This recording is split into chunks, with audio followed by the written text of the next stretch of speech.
আজকে আমি ঘুম থেকে উঠেছি একদমই ভোরবেলায়, মানে 5টার সময়।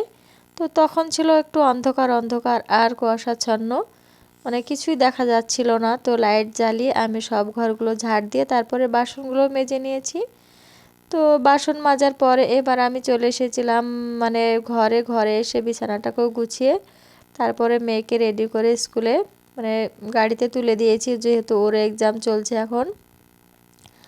আর তারপরে এবার আমি চলে এসেছি রান্নাঘরে। তো রান্নাঘরে এসে এই দেখো আমি এবার একটু চিয়া সিডকে রাত্রে ভিজিয়ে রেখেছিলাম, সেটাতে একটু গরম জল আর লেবু চিপে দিয়ে সেটা আমি খেয়ে তারপরে এই দেখো রান্না যে জোগাড় করতে বসে গিয়েছে। আর এই দিকে দেখো কালকে নিয়ে এসেছিল মানে আমাদের সেই জমি থেকে মানে সরিষার শাক। তো সরিষার শাক কিন্তু খেতে খুবই ভালো, মানে খুব টেস্ট হয়েছিল। যেহেতু ভিডিওর ভয়েসটা আমি তোমাদেরকে পরে দিচ্ছি। তো শাকটা ভেজে তুলে নিয়ে তারপরে আমি রান্না করে নিলাম, যেহেতু কালকে নিয়েছিল তো সেগুলো আমি ফ্রিজে রেখে দিয়েছিলাম আর আজকে রান্না করে নিলাম।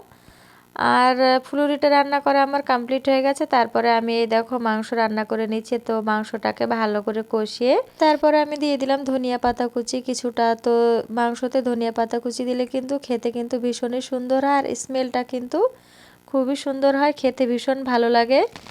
তো যাই হোক এদিকে রান্নাবান্না কমপ্লিট করে নিয়ে আমি তারপরে আবারও রান্নার পরে যে বাসনগুলো হয়েছিল সেগুলো মেজে নিয়ে তারপরে এই দেখো কাপড়গুলো ধুতে বসে গিয়েছি। যেহেতু এখন শীতকাল তাই একটু সকাল সকাল কাচার চেষ্টা করি।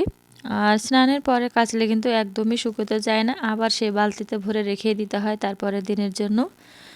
তো যাই হোক আমি কেচে তারপরে ছাদে রোদে দিয়ে চলে এসেছি নিচে। আর এখন হচ্ছে স্নানের সময়, এখন হচ্ছে প্রায় বাজছে 1:30 মতো।